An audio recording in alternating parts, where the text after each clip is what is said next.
ക്യാമ്പസിലെ ആ പഴയ തേക്കുമര ചുവട്ടിൽ എപ്പോഴും ഒരു തിരക്കുണ്ടായിരിക്കും.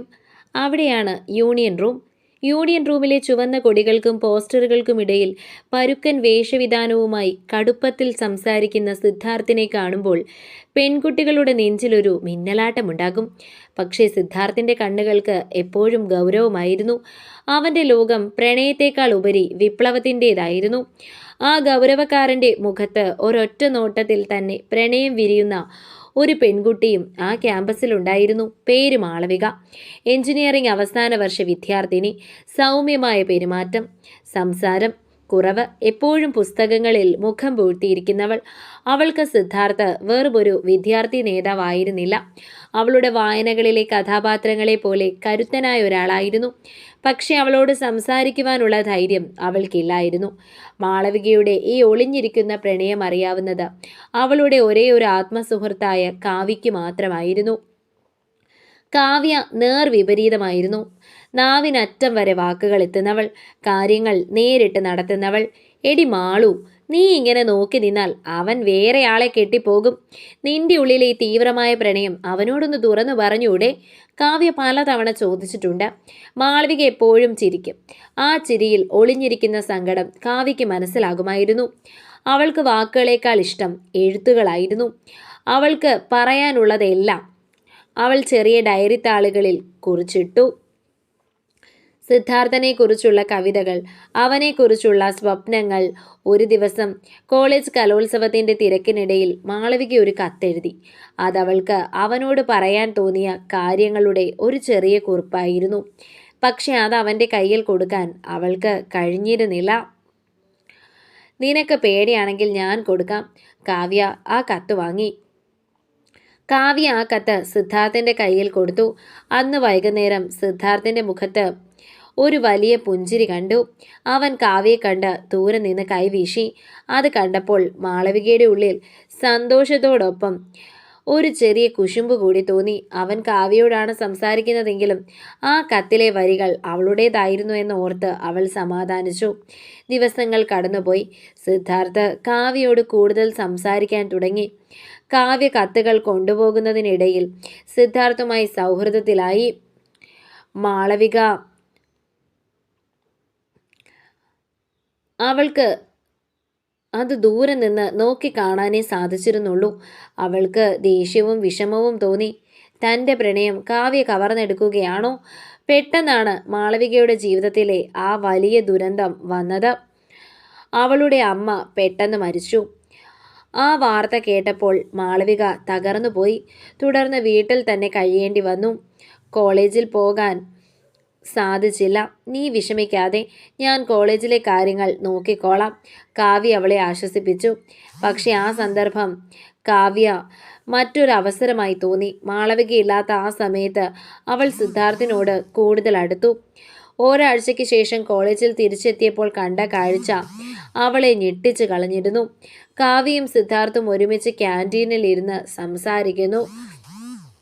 സിദ്ധാർത്ഥിൻ്റെ കണ്ണിൽ കാവ്യയോടുള്ള പ്രത്യേകമായ താല്പര്യം വ്യക്തമായിരുന്നു. സിദ്ധാർത്ഥ്, നീ അന്ന് വായിച്ച കത്ത് അത് ഞാൻ എഴുതിയതാണ്, കാവ്യ കള്ളം പറഞ്ഞു. മാളവികയ്ക്ക് നിന്നെ ഇഷ്ടമായിരുന്നു. പക്ഷേ എനിക്ക് നിന്നോട് തോന്നിയ സ്നേഹത്തിന് മുൻപിൽ അവൾക്കത് പറയാൻ കഴിഞ്ഞില്ല. കാവ്യയുടെ വാക്കുകൾ സിദ്ധാർത്ഥിനെ അത്ഭുതപ്പെടുത്തി. അവൻ കാവ്യയെ വിശ്വസിച്ചു. മാളവിക ദൂരെ നിന്ന് ഇത് കണ്ടു. അവൾക്ക് കരയാൻ പോലും കഴിഞ്ഞില്ല. അവൾ ആഗ്രഹിച്ച പ്രണയം, അവൾ എഴുതിയ വരികൾ എല്ലാം കാവ്യ തട്ടിയെടുത്തിരിക്കുന്നു. ആ സങ്കടത്തോടെ അവൾ ക്ലാസ്സിലേക്ക് നടന്നു. കോളേജ് ക്യാമ്പസ് മരച്ചുവട്ടിൽ അന്നും ചുവന്ന കൊടി പാറുന്നുണ്ടായിരുന്നു. പക്ഷേ മാളവികയുടെ മനസ്സിലെ വിപ്ലവം അവസാനിച്ചിരുന്നു. അവൾക്ക് പകരം കാവ്യ അവിടെ സിദ്ധാർത്ഥിനൊപ്പം നിന്നു. ക്യാമ്പസിലെ ആ പഴയ തേക്കുമര ചുവട്ടിൽ എപ്പോഴും ഒരു തിരക്കുണ്ടായിരിക്കും.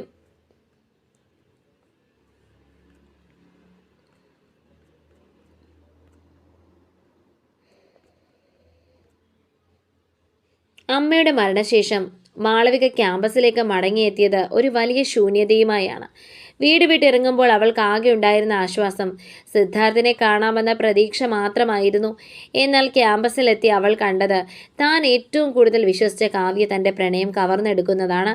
ക്യാൻറ്റീനിലെ ആ കാഴ്ച മാളവികയെ തളർത്തി കളഞ്ഞിരുന്നു. സിദ്ധാർത്ഥിൻ്റെ കയ്യിലിരുന്ന ഡയറിയിലെ ആ കവിതാഭാഗങ്ങൾ അവൾ എത്ര രാത്രികൾ ഉറക്കമൊഴിഞ്ഞ് എഴുതിയതാണ്. തൻ്റെ വികാരങ്ങൾക്ക് അവൻ നൽകിയ വില കാവ്യ കൈക്കലാക്കുന്നത് കാണുമ്പോൾ അവൾക്ക് കരച്ചിലല്ല, വല്ലാത്തൊരു നിസ്സഹായ അവസ്ഥയാണ് തോന്നിയത്. അവൾ നേരെ ക്ലാസ്സിലേക്ക് പോയി.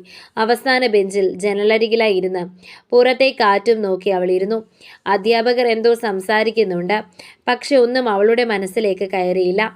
അന്നു വൈകുന്നേരം സിദ്ധാർത്ഥ യൂണിയൻ റൂമിൽ ഇരിക്കുമ്പോൾ കാവ്യ അവിടേക്ക് വന്നു. സിദ്ധു, എന്താ ആലോചിക്കുന്നത്? കാവ്യ ചോദിച്ചു. ഒന്നുമില്ല കാവ്യ, നീ എഴുതിയ ആ വരികൾ, അത് ശരിക്കും എൻ്റെ ഉള്ളിലെ വിപ്ലവത്തിന് പുതിയൊരു അർത്ഥം നൽകി. ഞാൻ ഒരിക്കലും വിചാരിച്ചിരുന്നില്ല നീ എന്നെ ഇത്രത്തോളം മനസ്സിലാക്കിയിട്ടുണ്ട് എന്ന്. ആത്മാർത്ഥമായി തന്നെ സിദ്ധാർത്ഥ് പറഞ്ഞു. കാവ്യയുടെ ഉള്ളിൽ ഒരു ചെറിയ കുറ്റബോധം തോന്നിയെങ്കിലും അവളത് പുറത്ത് കാണിച്ചില്ല. മാളവിക വീട്ടിലായിരുന്നു ആ ദിവസങ്ങൾ അവൾ സിദ്ധാർത്ഥുമായി അടുക്കുവാൻ വലിയൊരു അവസരമായി മാറി. ഇതിനിടയിൽ മാളവികയുടെ ഒഴിഞ്ഞ ഇരിപ്പിടം സിദ്ധാർത്ഥിൻ്റെ ശ്രദ്ധയിൽപ്പെട്ടിരുന്നു. ക്യാമ്പസിലെ സൗമ്യമായ ആ സാന്നിധ്യം അവൻ അറിയാതെ തന്നെ ശ്രദ്ധിച്ചിരുന്നു. പക്ഷേ കാവ്യയുടെ വാക്കുകൾ അവനെ പൂർണ്ണമായും വിശ്വസിപ്പിച്ചിരുന്നു. അടുത്ത ദിവസം മാളവികയും കാവ്യയും ഹോസ്റ്റൽ മുറിയിൽ വെച്ച് കണ്ടുമുട്ടി.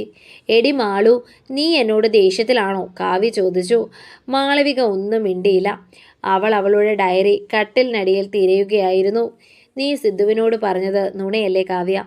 ആ കത്തുകൾ എഴുതിയത് ഞാനല്ലേ? നീ അപ്പോൾ എവിടെയായിരുന്നു? അമ്മ മരിച്ചപ്പോൾ നീ വീട്ടിൽ പോയില്ലേ? അപ്പോൾ ഞാൻ അവനോടൊപ്പം നിന്നു. അവനാവശ്യം എന്നെയായിരുന്നു മാളു. കാവ്യയുടെ വാക്കുകളിൽ അല്പം കടുപ്പമുണ്ടായിരുന്നു. മാളവികയ്ക്കൊന്നും പറയാനുണ്ടായിരുന്നില്ല. സ്വന്തം അമ്മയുടെ വിയോഗത്തിൽ തകർന്നിരിക്കുന്ന താൻ പ്രണയത്തിനായി പോരാടാൻ അശക്തയായിരുന്നു എന്ന സത്യം അവൾ തിരിച്ചറിഞ്ഞു. അന്ന് രാത്രിയിൽ മാളവിക ഉറങ്ങിയില്ല. അവൾ തൻ്റെ ഡയറി തുറന്ന് അവസാനമായി ഒരു വരി കൂടി എഴുതി. എൻ്റെ പ്രണയം ഒരു വിപ്ലവമായിരുന്നു, പക്ഷേ അത് തോറ്റവരുടെ വിപ്ലവമായി മാറി. ക്യാമ്പസിലെ മരച്ചുവട്ടിൽ സിദ്ധാർത്ഥ് ഇപ്പോഴും ആ പഴയ ആവേശത്തോടെ പ്രസംഗിക്കുന്നുണ്ടായിരുന്നു. പക്ഷേ ഇപ്പോൾ അവൻ്റെ കണ്ണുകൾ ആരെയോ തിരയുന്നത് പോലെ തോന്നി. ദിവസങ്ങൾ കടന്നുപോയെങ്കിലും സങ്കടം മാറിയിരുന്നില്ല. അവൾ സിദ്ധാർത്ഥിൽ നിന്നും പൂർണ്ണമായും അകന്നു. സിദ്ധാർത്ഥും കാവ്യയും ഇപ്പോൾ ക്യാമ്പസിലെ പ്രധാന ആകർഷണമായി മാറിയിരുന്നു. കാവ്യ സിദ്ധാർത്ഥിനെ എപ്പോഴും കൂടെ കൂട്ടാനും മാളവികയുടെ സാമീപ്യം ഒഴിവാക്കാനും ശ്രദ്ധിച്ചു. പക്ഷെ സിദ്ധാർത്ഥിൻ്റെ മനസ്സിൽ ഒരു ചെറിയ സംശയം അപ്പോഴും ബാക്കി നിൽക്കുന്നുണ്ടായിരുന്നു. ആ കത്തുകളിലെ എഴുത്തിൻ്റെ ശൈലിയും മാളവികയുടെ പഴയ ഡയറിയിലെ കൈപ്പടയും തമ്മിലുള്ള സാമ്യം അവൻ പലപ്പോഴും ആലോചിച്ചിരുന്നു. കാവ്യ പറയുന്ന കാര്യങ്ങളിൽ പലപ്പോഴും പൊരുത്തക്കേടുകൾ ഉണ്ടായിരുന്നു. ഒരു ദിവസം കോളേജ് ലൈബ്രറിയിൽ വെച്ച് മാളവിക ഒരു പുസ്തകം തിരയുകയായിരുന്നു. അവൾ ഒരു പുസ്തകം എടുക്കാൻ ശ്രമിക്കുന്നതിനിടയിൽ അത് താഴെ വീണു. സിദ്ധാർത്ഥ് അത് കുനിഞ്ഞു നിന്ന് എടുത്തു. ഇത് നിന്റെയല്ലേ മാളവിക? സിദ്ധാർത്ഥ ആ പുസ്തകം മാളവികയ്ക്ക് നേരെ നീട്ടി. മാളവിക അത് വാങ്ങി ഒന്നും മിണ്ടാതെ നടക്കാൻ തുടങ്ങി. നിൽക്കൂ, സിദ്ധാർത്ഥ് വിളിച്ചു. അന്ന് കാവ്യ തന്ന കത്ത് അത് ശരിക്കും നീയാണോ എഴുതിയത്? മാളവിക ഞെട്ടി. അവൾ തിരിഞ്ഞു നോക്കി. അവൻ്റെ കണ്ണുകളിൽ ഗൗരവത്തോടൊപ്പം ഒരന്വേഷണവും അവൾ കണ്ടു. എന്തിന് സിദ്ധാർത്ഥ്? ഇപ്പോൾ അതറിഞ്ഞിട്ട് എന്ത് കാര്യം? മാളവികയ്ക്ക് ശബ്ദമിടറി. കാര്യമുണ്ട്, എനിക്ക് സത്യം അറിയണം. എനിക്ക് സത്യം അറിഞ്ഞേ പറ്റൂ. ആ വരികളിലെ വികാരം അത് കാവ്യയുടേതാണെന്ന് എനിക്ക് തോന്നുന്നില്ല. മാളവികയുടെ കണ്ണുകൾ നിറഞ്ഞു. അവൾക്ക് വാക്കുകൾ പുറത്തു വന്നില്ല. അവൾ പെട്ടെന്ന് അവിടെ നിന്നും നടന്നുപോയി. സിദ്ധാർത്ഥിൻ്റെ മനസ്സിലെ സംശയം ബലപ്പെട്ടു. അവൻ അന്ന് രാത്രി കാവ്യയെ ക്യാൻറ്റീനിൽ വെച്ച് കണ്ടു.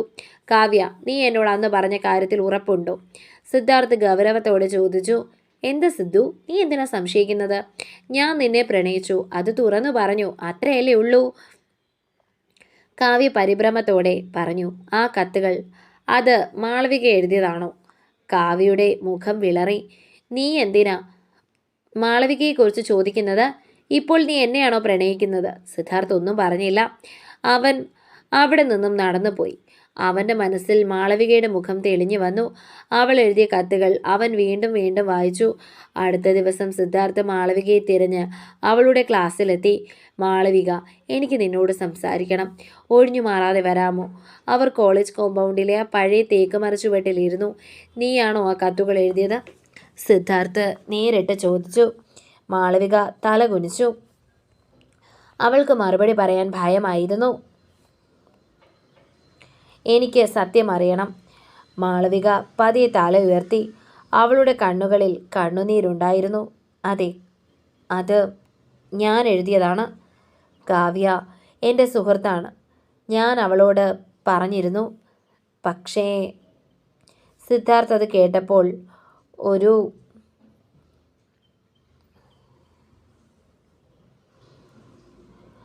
വലിയ ഭാരം ഇറക്കി വെച്ചതുപോലെ തോന്നി. മാളവികയുടെ കയ്യിൽ പിടിച്ചു. നീ എന്തിനാണ് എന്നോടത് പറയാൻ വൈകിയത്?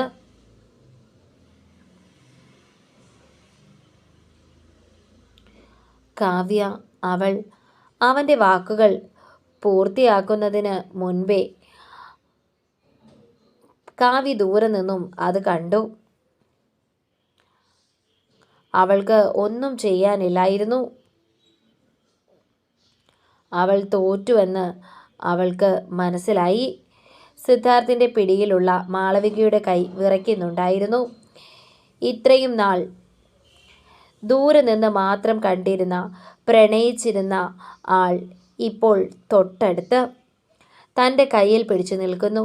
ആ നിമിഷം അവൾക്ക് വിശ്വസിക്കാൻ കഴിഞ്ഞില്ല. എന്തിനു മാളു, ഇത്രയും നാൾ നീ എന്തിനാണ് എന്നിൽ നിന്ന് ഒളിച്ചോടിയത്? സിദ്ധാർത്ഥിൻ്റെ ശബ്ദത്തിൽ ഇപ്പോൾ ഗൗരവത്തേക്കാൾ ഉപരി ഒരു ആർദ്രതയുണ്ടായിരുന്നു. എനിക്ക് പേടിയായിരുന്നു സിദ്ധാർത്ഥ്. നിന്റെ ആ വിപ്ലവ വീര്യത്തിന് മുൻപിൽ എൻ്റെ പ്രണയം വളരെ നിസ്സാരമായി തോന്നുമോ എന്ന് ഞാൻ ഭയന്നു.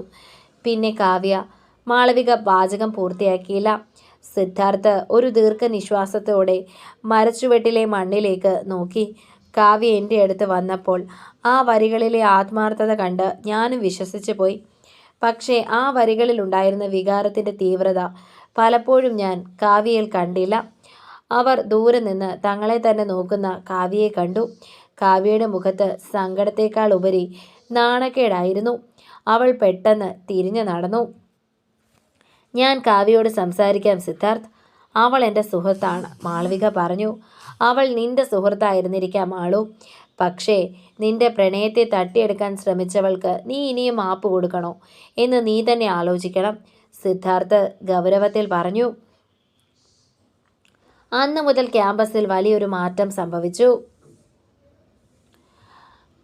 സിദ്ധാർത്ഥ് എപ്പോഴും മാളവികയുടെ കൂടെ ഉണ്ടായിരുന്നു. യൂണിയൻ റൂമിലെ തിരക്കുകൾക്കിടയിൽ അവൻ മാളവികയ്ക്ക് വേണ്ടി സമയം കണ്ടെത്തി. അവരുടെ പ്രണയം ക്യാമ്പസിലെ സംസാര വിഷയമായി മാറി. മാളവികയുടെ പഴയ ഡയറിയിലെ കവിതകൾ സിദ്ധാർത്ഥ് വീണ്ടും വായിച്ചു. ഓരോ വരിയിലും തന്നെ എത്രത്തോളം സ്നേഹിച്ചിരുന്നുവെന്ന് അവന് മനസ്സിലായി. കാവ്യയുമായുള്ള മാളവികയുടെ സംസാരം നിലച്ചുവെങ്കിലും അവരുടെ പഴയ സൗഹൃദം പഴയതുപോലെ ആയിരുന്നില്ല. കാവ്യ കുറച്ച് ദിവസത്തേക്ക് ക്യാമ്പസിൽ നിന്നും വിട്ടുനിന്നു. ഒരു ദിവസം വൈകുന്നേരം ക്ലാസ് കഴിഞ്ഞിറങ്ങിയപ്പോൾ സിദ്ധാർത്ഥ് മാളവികയെ കോളേജിൻ്റെ ടെറസിലേക്ക് വിളിച്ചു. അവിടെ നിന്ന് നോക്കിയാൽ കോളേജ് ഗ്രൗണ്ടും ചുറ്റുമുള്ള പ്രകൃതിയും മനോഹരമായി കാണാം. മാളു, അന്ന് ആ കത്ത് കിട്ടിയപ്പോൾ എനിക്ക് തോന്നിയ സന്തോഷം അത് നിൻ്റേതാണെന്ന് അറിഞ്ഞപ്പോൾ ഇരട്ടിയായി. നീ എന്ന വിപ്ലവത്തിന് മാത്രമല്ല, ജീവിതത്തെയും പ്രണയിക്കാൻ പഠിപ്പിച്ചു, സിദ്ധാർത്ഥ് പറഞ്ഞു. മാളവിക അവൻ്റെ തോളിൽ തല ചായച്ചു. പഴയ സങ്കടങ്ങളെല്ലാം ആ നിമിഷത്തിൽ മാഞ്ഞുപോയി. ക്യാമ്പസിലെ മരച്ചുവട്ടിൽ ഇപ്പോൾ ചുവന്ന കൊടികൾക്കൊപ്പം മാളവികയുടെ പ്രണയകഥയും കൂടെ കൂടെ ഉയർന്നു കേട്ടു. സിദ്ധാർത്ഥും മാളവികയും തമ്മിലുള്ള ബന്ധം കൂടുതൽ ദൃഢമായി. കാവ്യയുമായുള്ള പ്രശ്നങ്ങൾ പൂർണ്ണമായും പരിഹരിക്കപ്പെട്ടിട്ടില്ലെങ്കിലും അവർ തമ്മിലുള്ള സൗഹൃദത്തിൽ വലിയ അകലം വന്നിരുന്നു. ഏതാനും ദിവസങ്ങൾക്ക് ശേഷം കോളേജിൻ്റെ കലോത്സവത്തിൻ്റെ അവസാന ദിവസം ക്യാമ്പസ് മുഴുവൻ ആഘോഷ തിമിർപ്പിലായിരുന്നു.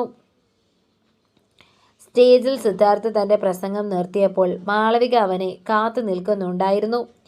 നീ വളരെ സ്വാഭാവികമായി വളരെ നന്നായി സംസാരിച്ചു, മാളവിക പുഞ്ചിരിയോടെ പറഞ്ഞു. ഇതൊക്കെ വെറും പ്രസംഗങ്ങൾ മാത്രമല്ലേ മാളു. നിന്റെ സ്നേഹം തരുന്ന കരുത്താണ് എന്നെക്കൊണ്ട് ഇതെല്ലാം പറയിക്കുന്നത്, സിദ്ധാർത്ഥ് അവളുടെ കണ്ണുകളിലേക്ക് നോക്കി പറഞ്ഞു. അപ്പോൾ കാവ്യ അവരുടെ അടുത്തേക്ക് വന്നു.